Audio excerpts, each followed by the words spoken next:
Welcome back.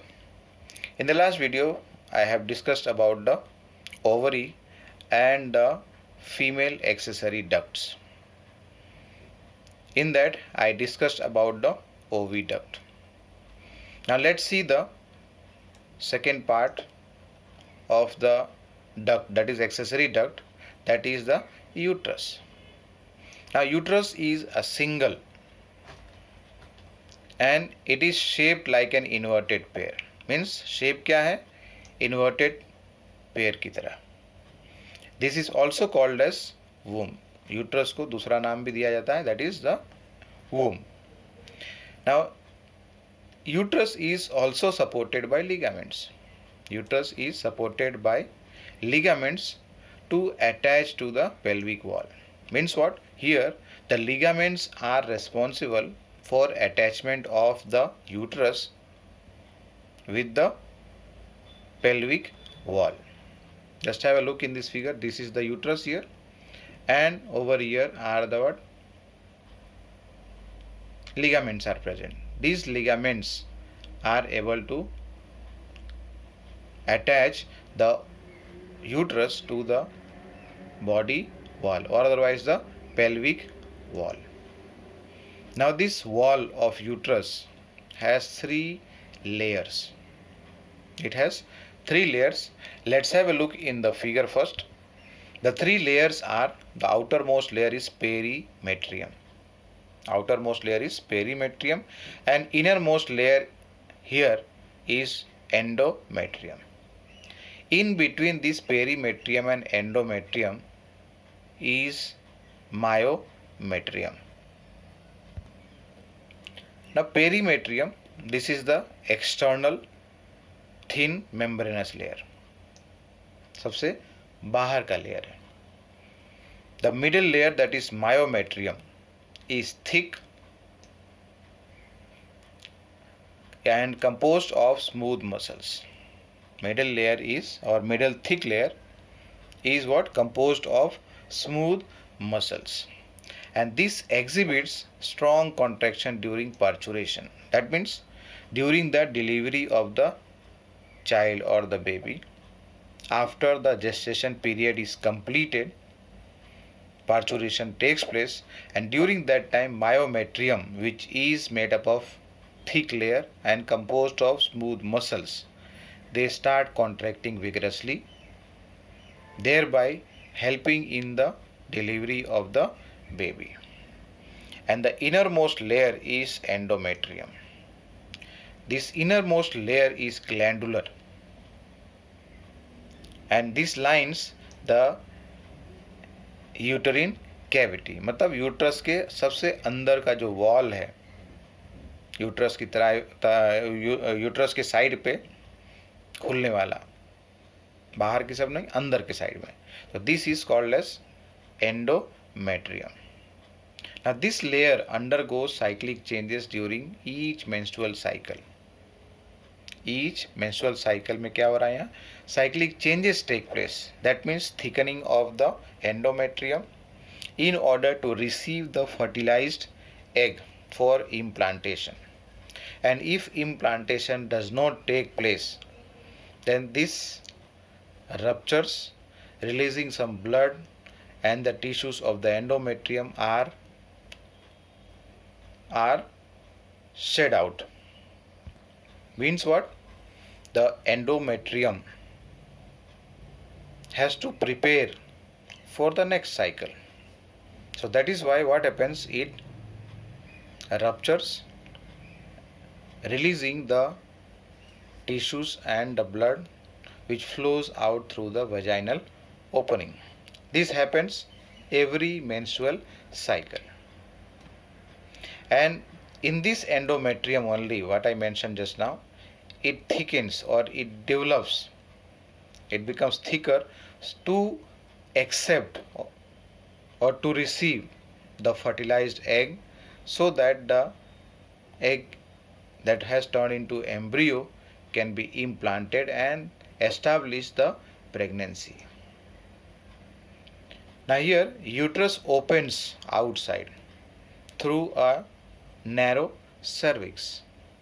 In the figure we have noted down here, this is the uterus.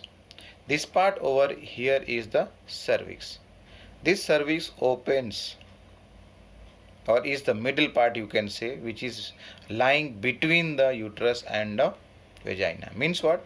Once again, uterus opens into the vagina through cervix. Uterus opens into the vagina through the cervix. And this canal of cervix is called as cervical canal, or the cavity of cervix is called as cervical canal.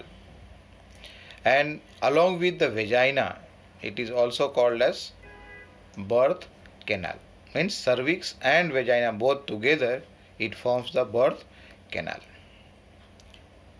Coming to the next part is the vagina, which is a thin walled tube located between the urinary bladder and the rectum, and this extends from the cervix to the outside of the body.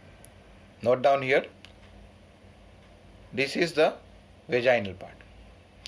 It is extended from the cervix to the outside of the body, and on the outer side, that is on the exterior side, where it opens to the exterior, it is closed partially by a thin membrane, and this thin membrane is called as hymen.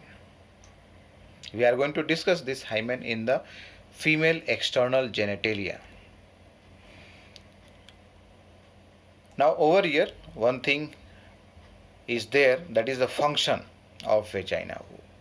This vagina provides a passage for the delivery and also for the menstrual flow.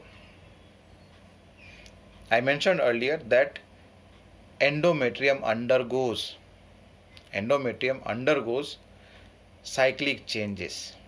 If implantation does not take place, endometrium ruptures, releasing blood and some tissues, which has to flow out through the vaginal opening.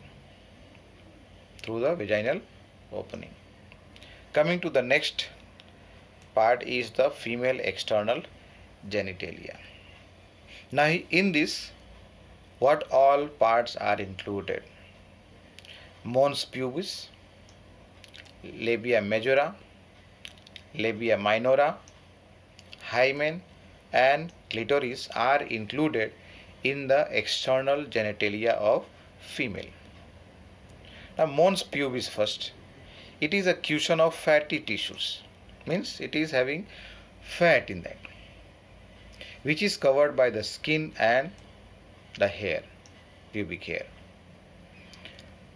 Second one is labia majora. These are a fleshy fold of tissue. Which extends down from the mons pubis. And surrounds the vaginal opening. Just under this labia majora are located labia minora. Just under the labia majora are located again folds of tissue, paired fold of tissues, which are called as labia minora. And where this labia minora are in pair, so at the junction, and that also where upper junction, at the upper junction of these two labia, that is pair of labia minora, is located the clitoris, which is a tiny or small finger-like structure. This is analogous in function to penis, that is male penis. And earlier I had mentioned the opening of the vagina to the exterior part of the body is covered partially by a membrane, and this membrane is called as hymen. Now hymen is often ruptured or it gets torn during the first coitus or intercourse. However, it can also be broken or it can also be ruptured under the following situation.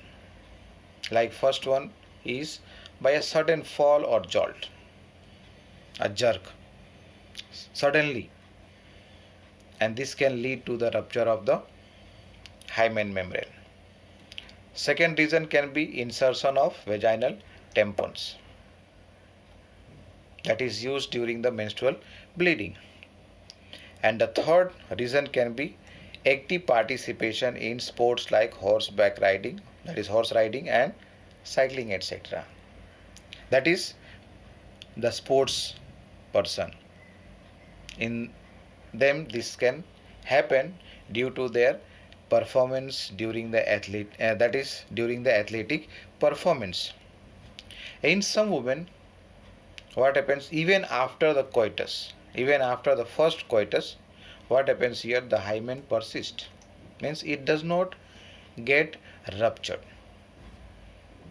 In fact, over here the presence or absence of hymen not reliable. That means here, just now I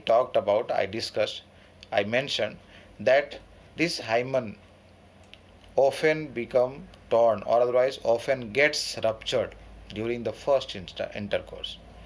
And over here in this point I discussed that in some, what happens, this persists even after the coitus.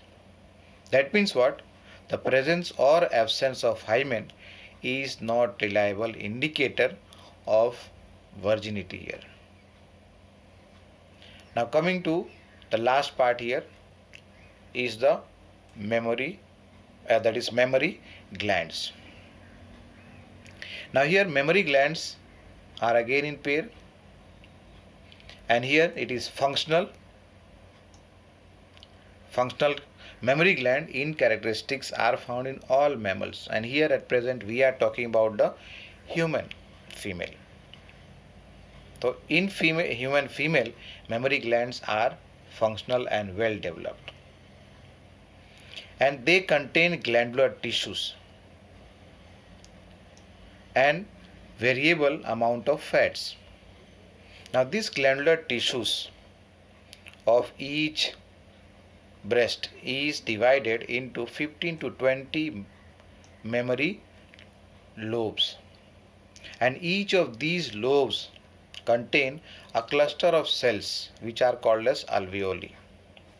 Cluster of cells are called as alveoli. These alveoli are present in lobes. How many lobes? 15 to 20 mammary lobes here. Now the cells of alveoli, what is their function? They secrete the milk. The cells of alveoli are responsible for secretion of milk, which is stored in the cavities of alveoli. Now these cavities can be named as lumen, Lumen. Once again, the alveoli are having cells. These cells secrete the milk, and this milk is stored in the cavities or otherwise the lumen of the alveoli. Now this alveoli opens into mammary tubules, and these tubules join. That means the tubules of each lobe, they join to form a mammary duct. They form a mammary duct here. Have a look in the figure here. What we are talking, mammary lobes, right? Lobes are having alveoli. Alveoli are having cells. They secrete the milk, and this milk is stored in the cavities of the alveoli. From there it is transported through the mammary tubule. That means it comes out into the mammary tubule. The tubules of each of the lobe, they join to form mammary duct here. This part over here, so many are there. And later on, several mammary duct, they join to form a wider mammary ampulla. Once again, several mammary ducts join to form a wider mammary ampulla. This part here, which is connected to the lactiferous duct. Here, through which the milk is sucked out. When a child is feeding at that time, that means the milk is coming through the lactiferous duct. In turn, from into lactiferous duct, the milk is coming through the ampulla, later on the mammary duct, and then the tubules of each of the lobes that are in the mammary lobe. So that was about the mammary gland here. That was the last for the female reproductive system. Thank you.